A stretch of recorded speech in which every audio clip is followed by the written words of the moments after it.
Thank you for tuning in to Facebook Live to hear my family story. My name is Ruth Gilbert, and I am a survivor. And I'm here to tell you how I survived the Holocaust. Much of what I'm going to tell you is not my own memory, but what my mother told me, because I was too young to remember. Then about halfway through, my own memory kicks in, and the two have sort of merged, so I really don't know which is which, and I consider all of it my own. So my story begins in Łódź in 1938, when I was born to an affluent, assimilated family. My father was a businessman. My mother stayed at home and had a maid and a nanny.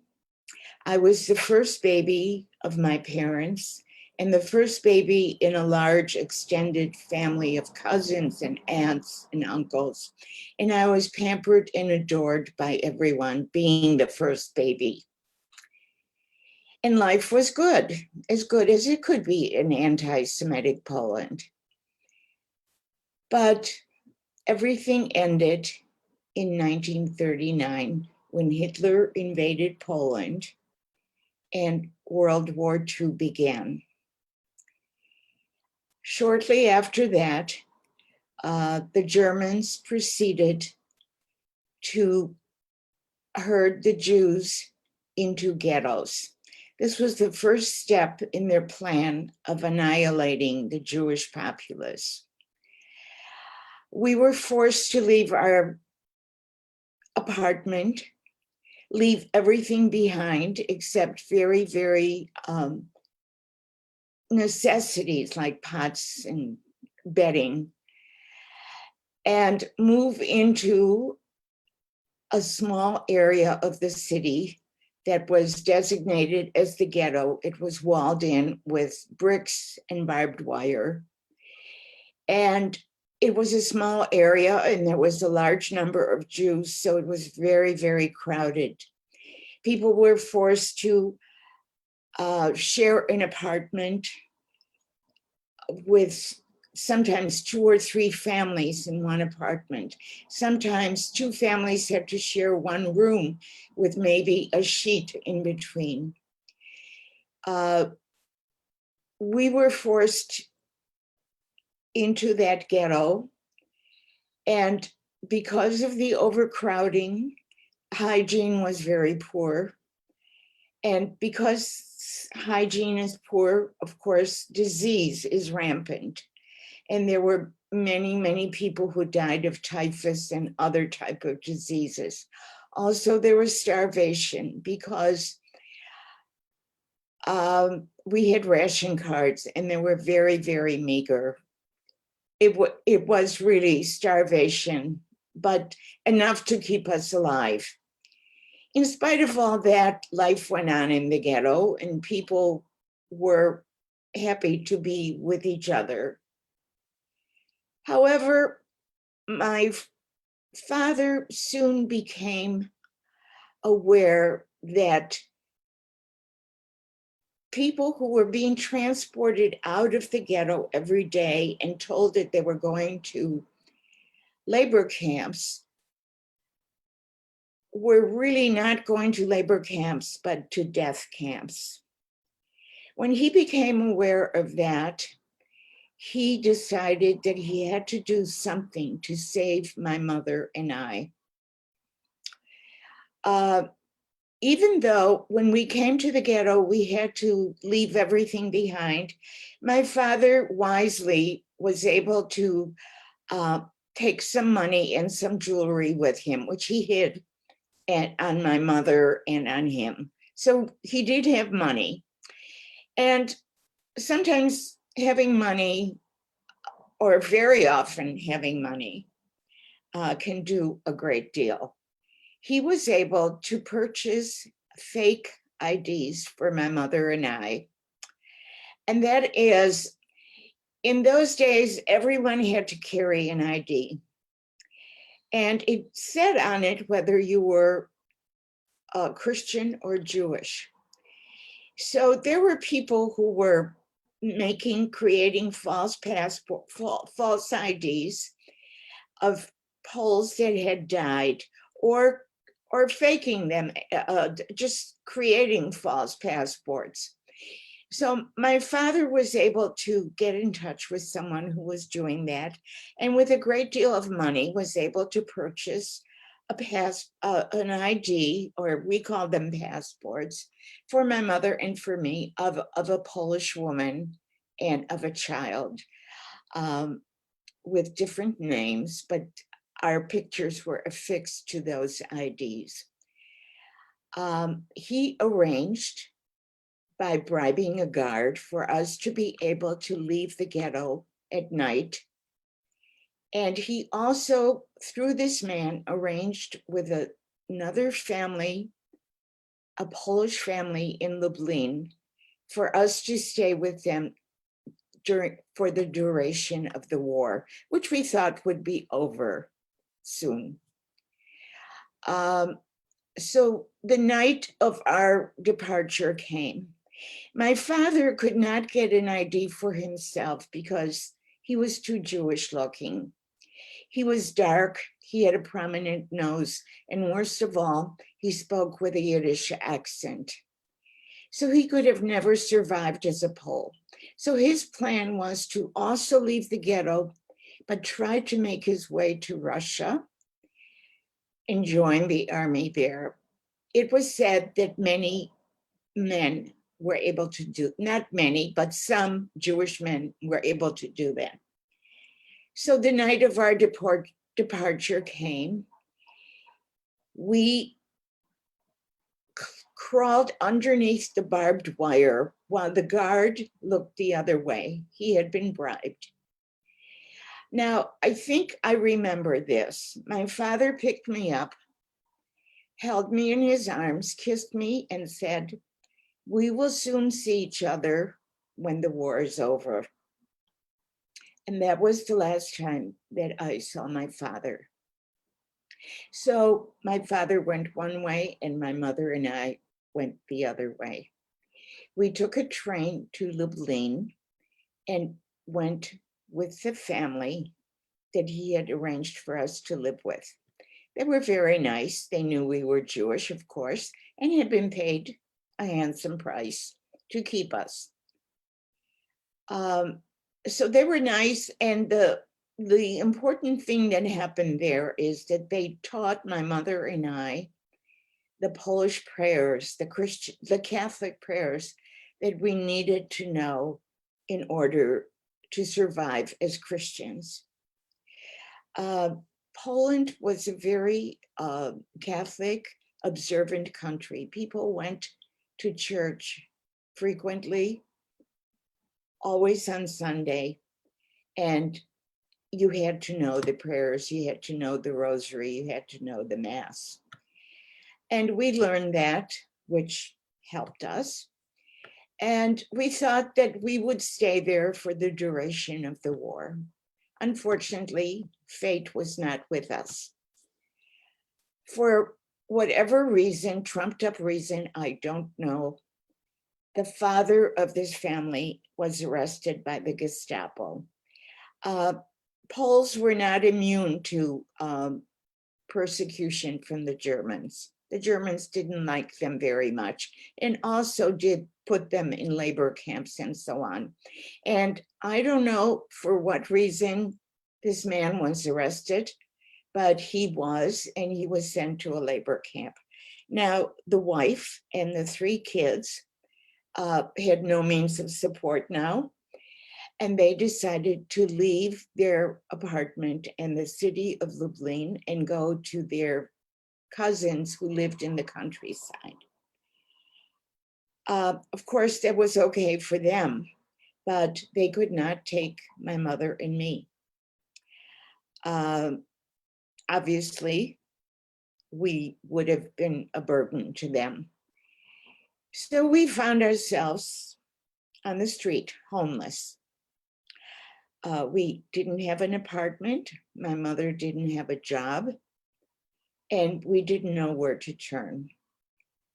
So my mother hit upon the idea of living in a train like hobos do. She bought a ticket for a train, and we spent the next several weeks riding the trains from one end of Poland to another. I don't know how to tell you how horrible that was. We had no means of bathing or showering. There were only outhouses at the different train stations. We had no food to speak of. At the different stations, there would be farmers selling different things like eggs at one station, maybe cheese at another, bread at another. And my mother would buy whatever she could to keep us alive. But as you can imagine, we were filthy. And that was the only time during the war that we were covered with lice. My mother has told me that she picked them off my body by the handfuls, and I had scabs on me from the lice.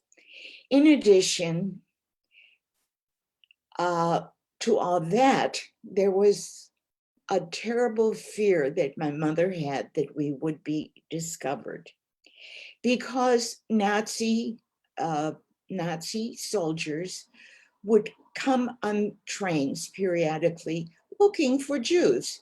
They actually looked for Jews. And if they found one, they would drag them off the train and shoot him. My mother was petrified of that, as you can imagine. She could pass very easily. My mother was blonde and blue-eyed and looked Polish. I was a problem because I was dark. So when one of those Nazis would come on the train looking for Jews, my mother would put my head into her lap and had me pretend that I was asleep. And she would sit up and smile, and somehow none of the Nazi officers ever suspected her. So we went around like that for, I think, about 6 weeks. At this point, my mother got despondent. She felt she couldn't go on anymore. And she thought that she would give herself up and she would be with her people and come what may, rather than try to keep this up. She didn't tell me this, of course, but we were on our way to the Warsaw Ghetto, where she planned to go. But as luck would have it, my mother met a lady on the train, a Polish lady, and they started talking. My mother told her that she was a widow and we didn't have a home and that we had been on the train. She told her everything except that we were Jewish. And this lady, kind lady, her name was Szymanski, Mrs. Szymanski, said to my mother, "Why don't you come to my house? My husband is on a trip, so I have room in my apartment. You'll come, you'll have a hot meal, you'll have a hot bath, and you'll feel better about everything, and we'll see what you can do." And that's what we did. We went with Mrs. Szymanski to her home. It was a modest apartment. They were not rich people, and they had several children. I don't remember how many. But we did have a hot meal. And again, not a lavish meal, it was probably hot potatoes. The Poles too had ration cards, and they were not very generous. So we had a hot meal, we had a hot bath, And we truly felt human again, at least my mother did. And then Mr. Szymanski came home after several days. And he somehow surmised what his wife had not, that we were Jewish. Now, I've got to give the man credit. He could have turned us in immediately and gotten a reward, but he didn't. He didn't do that. But he did say, I can't keep you. I can't endanger my own family by harboring Jews. And no one can blame him for that. If a Polish family was discovered harboring, hiding Jews, they were also either killed or sent to a camp. My mother started crying. She said, what can I do? I don't have a job. I don't have an apartment. My child is too young to leave alone. And he came up with a great idea. He said, you can cook and you can clean. Why don't you see if you can find a job as a live-in maid? There are still rich Poles in Warsaw, and they all need maids. And my mother looked in the paper, and sure enough, there were want ads for a maid. And we found a job. She found a job almost immediately with a rich Polish family in a lovely section of Warsaw. So now we were set. I was with my mother. She didn't have to leave me anywhere. She was afraid to let me out of her sight, lest I tell people that we were Jewish and give us away in a certain, unwillingly, unknowingly, but she was dependent on her life with a 4-year-old child. So she kept me with her all the time. And we were in this lovely home and we had food and everything, but here's the fly in the ointment. My mother was afraid of being found out. She was very, very suspicious, and rightly so, because the Poles were on the lookout for Jews to turn them in. So whenever my mother became suspicious that someone was suspicious of us, she would leave that job on a trumped up reason or without a reason at all and look for another job. So in the next 3 years, we must have had about 6 jobs with different wealthy families. And there were many close calls, I must tell you. So my mother, even though she was paranoid, had good reason to be. Our last job was probably the best and the worst. It was with a count and a countess, an older couple who lived in a beautiful villa in a suburb of Warsaw called Komorów. This was kind of an upscale suburb, sort of like maybe Winnetka. And they lived in a beautiful villa. And we had a lovely room. We had food galore. There was a big dog for me to play with.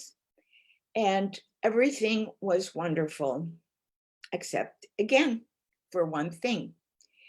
The Count and the Countess entertained high-ranking Nazi officers in their home on most weekends.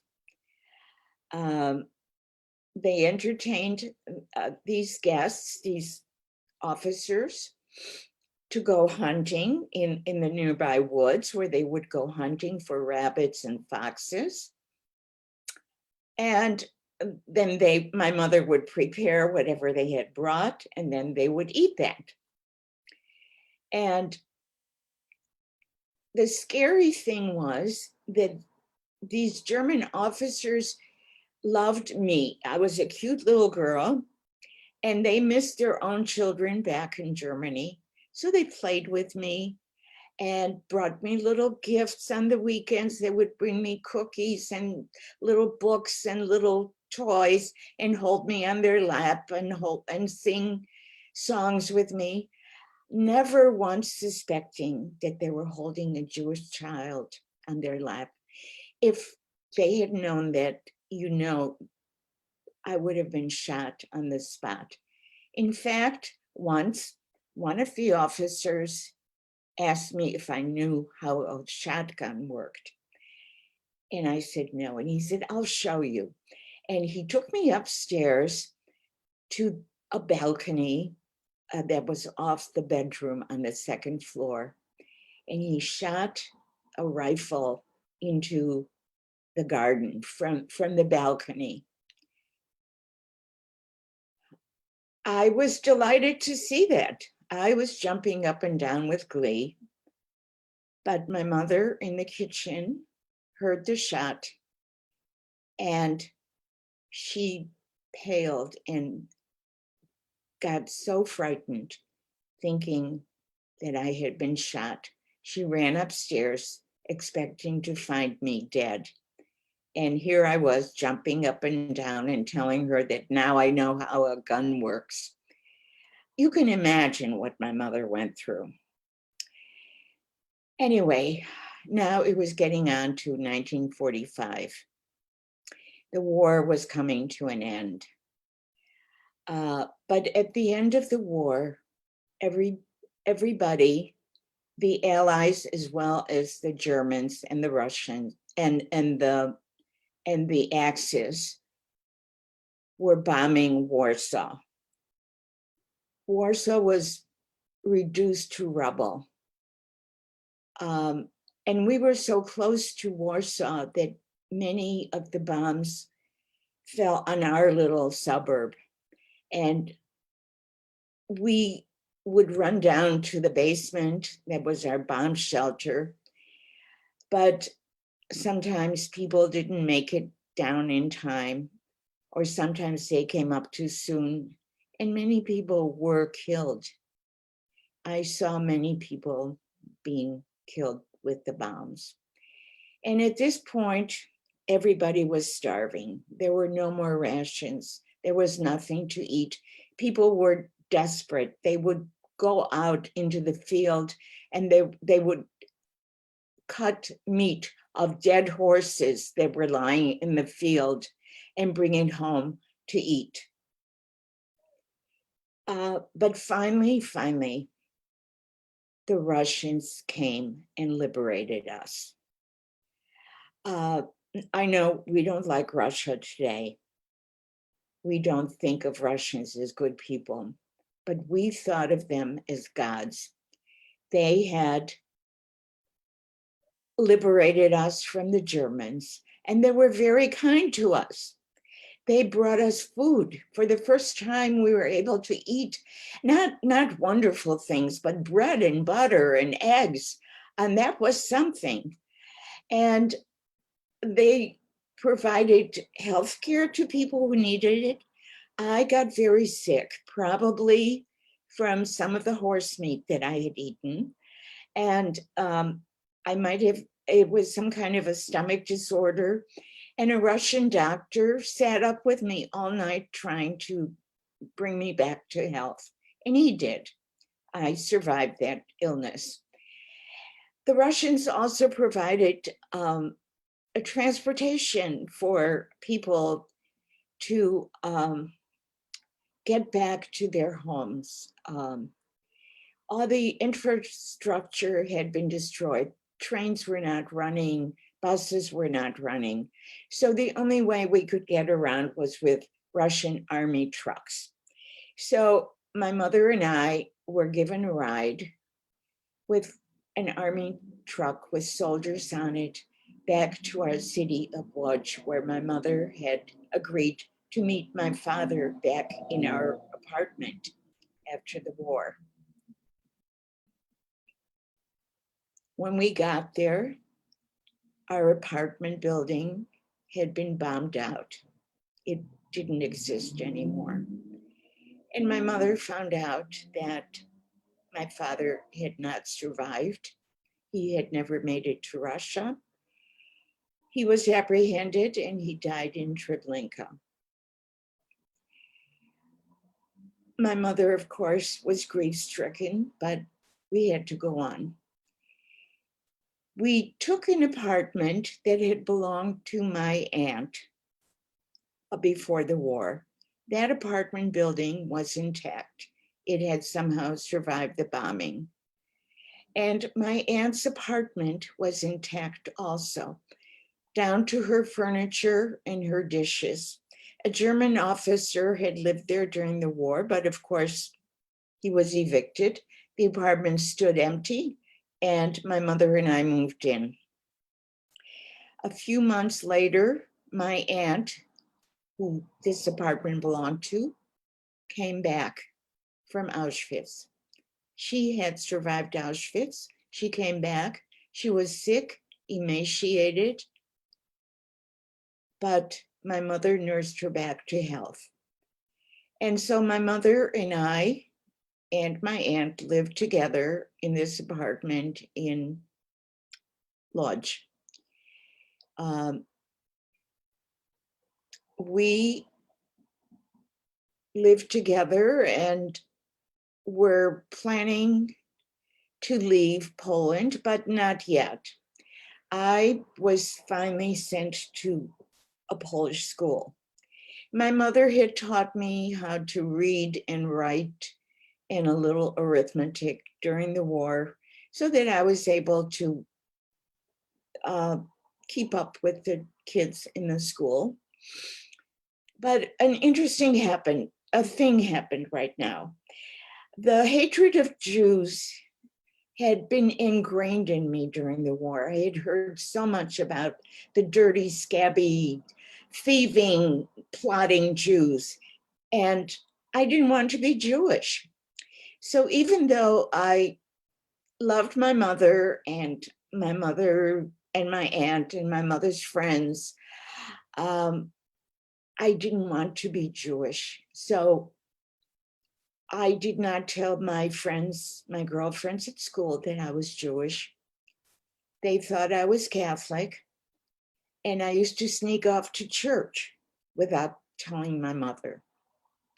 But somehow my mother found out, and she realized that we could not stay in Poland if she wanted me to remain a Jew. So she decided that we would try to leave Poland and go to Germany, where people were given visas to go to the United States or to Israel. We left Poland, I think, illegally. I'm not sure how that happened. I really am not too sure about that, but I know that we arrived in Munich, and even though we didn't move into a DP camp, which there was one there for, DP stood for displaced persons, my mother and I rented an apartment and applied for a visa to go to the United States. In order for us to be able to go to the United States, we had to be sponsored by family that lived here. We didn't have any family that lived here, but there were Jewish families that offered to sponsor Jewish survivors to come to the United States. But we had to wait for that. That took about 3 years. During that time, my mother remarried. She remarried another survivor who had lost his family. And he, of course, was happy to adopt me as his own. So now I had a father. He gave me his name.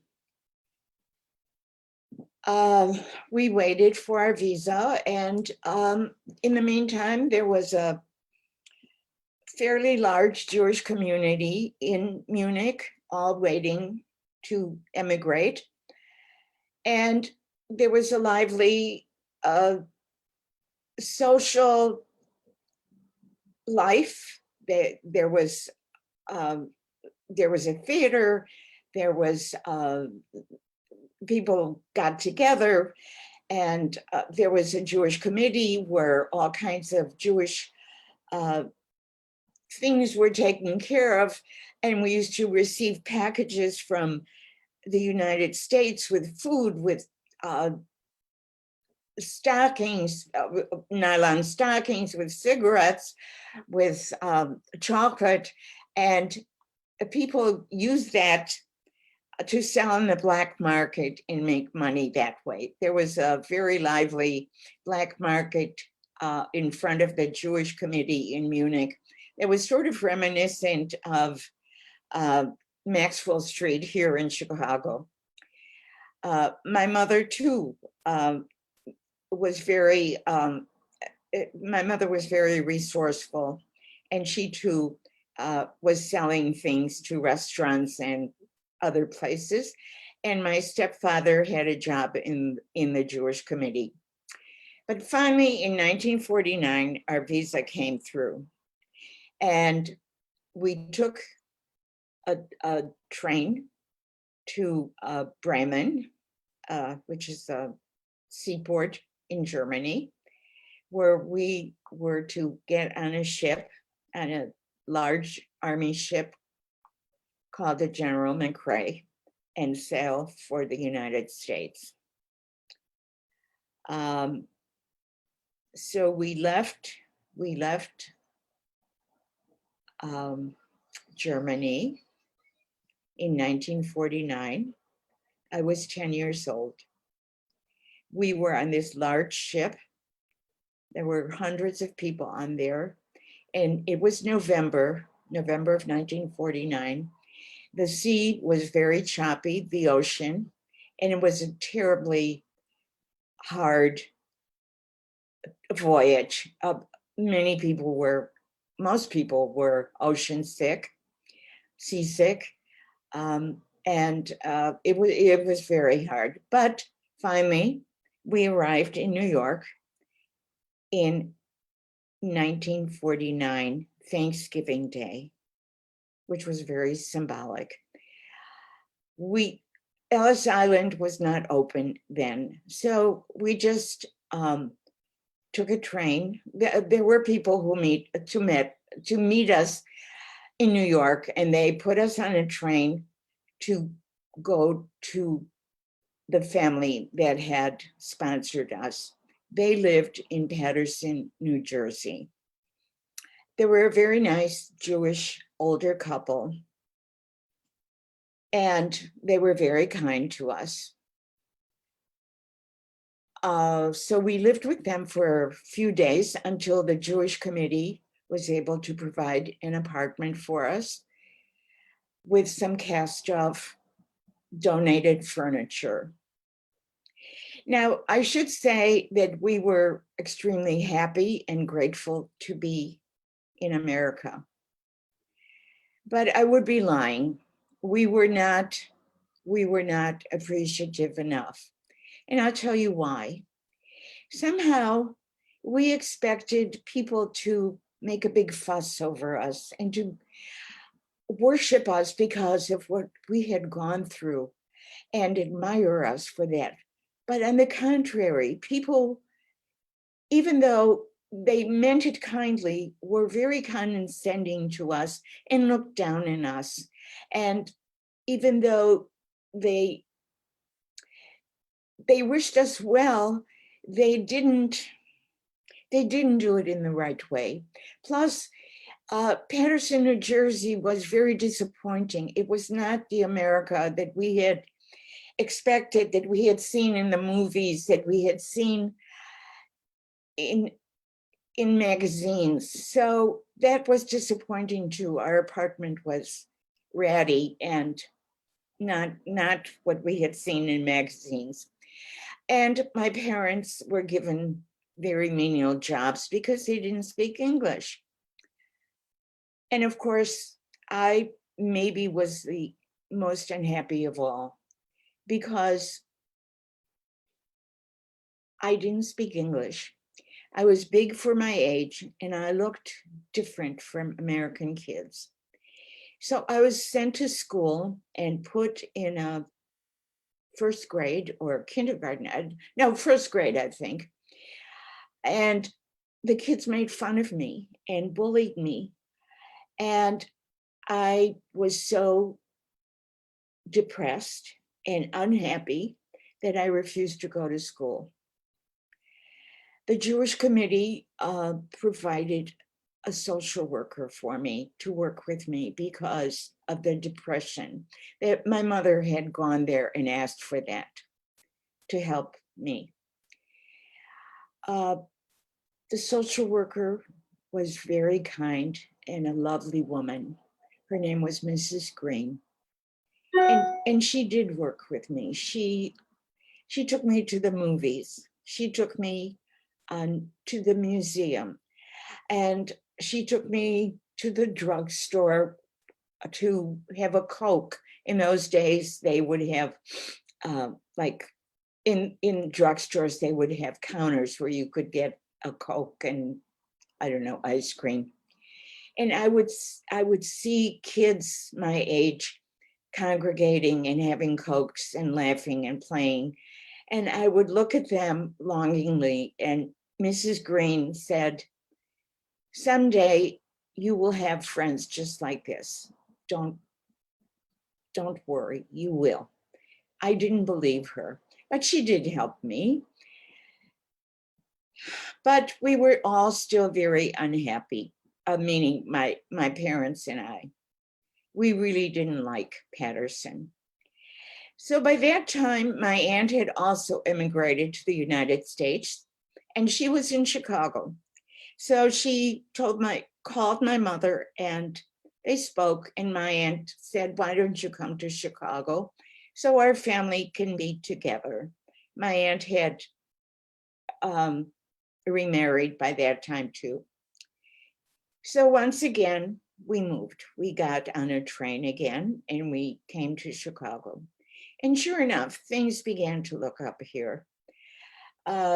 Maybe it was because we were with our family, maybe because we spoke English better, maybe because my parents got better paying jobs, or probably a combination of all of those things. And even for me, things were better. I was now aware of how to dress and behave like an American kid. I read the comic books that they did. I ate potato chips and I listened to American music. I was put in the right grade by now because I spoke English. And no one made fun of me. And suddenly I had a group of girlfriends, just as Mrs. Green had promised me. So now we began to live life in Chicago as an American family. My parents, of course, were not as easily assimilated as I. I was a young kid, and I did that very well. I concentrated very, very hard on learning English. And since I was young, I was able to learn the language, and pretty soon I had no accent. I was not very forthcoming to let people know that I was not born here and that I was a survivor. I wanted people to think that I was a native-born American. I didn't lie about it. If someone would ask me, I would tell them, but I didn't offer that information. And I'm ashamed to say, ashamed of my parents. I didn't want my friends to come up and see them because they did speak with an accent, and they were still foreign looking, and they had European ways about them. And I wanted to be a real American. It was not a pretty time, but I think that many immigrant kids go through that kind of period. So I think my greatest victory came when I did mention to somebody that I wasn't born here, and they didn't believe me. They thought that I was a native speaking American. That was a big, proud moment for me. So now I lived a life that most American kids live. We weren't well-to-do, but we were comfortable.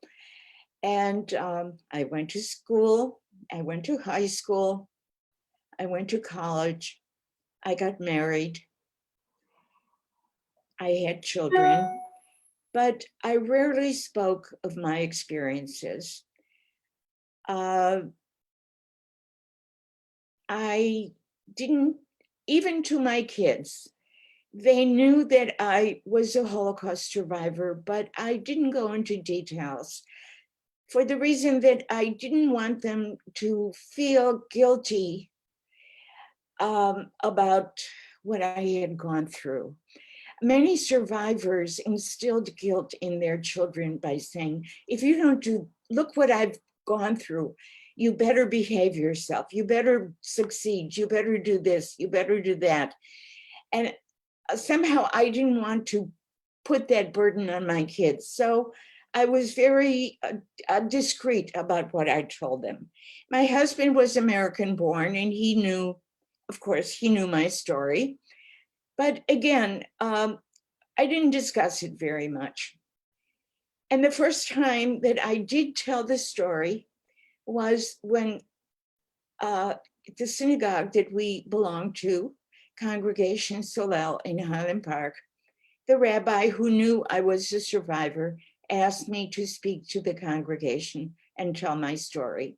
And that was the first time that I did the story that I'm telling you now. And that was the first time that my sons heard the story in full detail. So I've told my story countless times at the museum. I speak to groups of children that come in.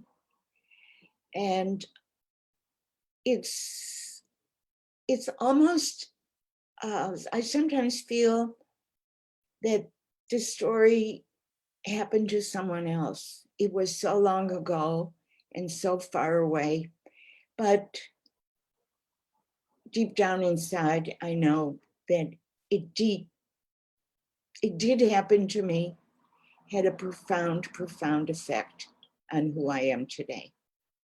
Thank you. And if you have any questions, I'd be very glad to answer them.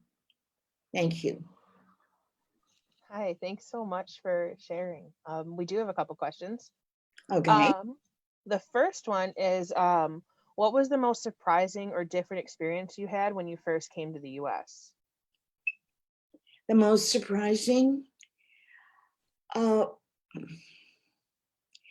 think the most surprising thing was that America wasn't how I had pictured it when I lived in Germany.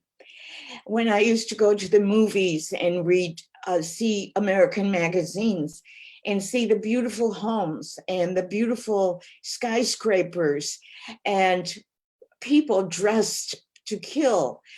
And then we came to Patterson, which was a depressed town. And we didn't see any of that. As I said, our apartment was very poor and furnished with cast-off furniture. And there were no skyscrapers. And even the homes of the fairly comfortable families did not at all compare to what I had seen in the magazines. So that maybe that was the most surprising thing. Okay. Have you ever been back to Poland, and if so, how was that experience? I did go back to Poland. I went with a group with the American Jewish Congress, and it was a trip not just of Poland, but of Eastern Europe. But we spent a goodly amount of time in Warsaw, but that trip did not go to Łódź. Now, I wanted to see Łódź, so I hired a driver and went back with a driver by myself. And I went to the apartment that was my aunt's where we had lived. Unfortunately, that apartment, Poland was now under communist rule, and Poland was very, very poor. And that beautiful apartment had been subdivided into several apartments, and several families lived there. And I rang their doorbell and I said, could I come in and see the apartment? And they were kind of leery, but they did let me in. But it was nothing like I remembered it. And I also went to the Jewish cemetery to see the graves of some of my family, but frankly, I couldn't find them. Yes. Okay. How did your children react upon hearing your story? It's hard to say. I think they kind of took it in stride, or what I thought was in stride. But as it happened, I think it had a profound effect on my older son, who is a kind of a sensitive soul. And I think he became ultra-Orthodox. And I think that was definitely as a result of my experiences. I think that somehow he felt that he had to be very, very Jewish to show the likes of Hitler and the Germans that, yes, the Jews survived and they're here. And to this day, he's ultra-Orthodox. And he has 9 children. I have 9 grandchildren from him. My other son, even though he's culturally Jewish, is not religious at all. Yes. Next question is, do you remember the attempted Nazi march in Skokie in the late 70s? I do. Um, I do. My husband and I were outraged. And we were, at that time, we had a membership in the ACLU because we were liberal and we believed in everybody being free and having their say. But somehow we could not abide that the ACLU was defending these Nazi marchers. It was still too soon after the war. So we dropped our membership in the ACLU as a protest. Even though now I understand what they were doing and I appreciate what they were doing, but at that time it was too hurtful and we were just outraged. Now, as it happened, they didn't march in Skokie after all, but it was a horrible, horrible ordeal. I can imagine. Following off that, how did you get involved with the museum and why? It was quite accidental, actually. I had a friend who, she and her husband moved into a condominium, the Optima condominium that is next to the museum. But at that time, the museum wasn't there. But we were we had some plans to go out to dinner with these friends. So we went to, so they said that there was a meeting, a homeowners meeting in their in their apartment, in their condo building, to talk about a future plan for a Jewish museum to be built next door and what that would entail. So they said, it's going to be a short meeting, and would you mind being with us? So we did. We came there and we listened to the plans for the museum, and it sounded wonderful. And then the woman who was in charge of volunteers at that time asked for volunteers, and I volunteered. So after that, I signed up to be in a class, the first class for volunteers that was given. And it was the best class that was ever given. It lasted the longest. It was fabulous. And that's how I became involved. And what was the other part of the question? Why I volunteered? Well, I thought, why not? After all these years, I am a survivor, and what better place for me to be and to tell my story and to help bring the story to people than to be a volunteer here. I trained to be a docent, but I found it too difficult. I'm kind of rigid, and I thought taking kids through the museum and having to talk with them and being having to maybe start in the middle or go to the end of the tour, I couldn't do it. So I just asked if I could be a volunteer, and then later I was asked to join the speakers, what we call the Speakers Bureau, where the survivors talk to the young kids that come through the museum. And that's where I am today, except for, of course, the coronavirus has changed things a lot. I have not been back to the museum in person. I have some underlying health issues, and I don't feel comfortable going back right now. Hopefully, I will be back soon. I miss it terribly. I miss the camaraderie. I miss the community. We miss having you too.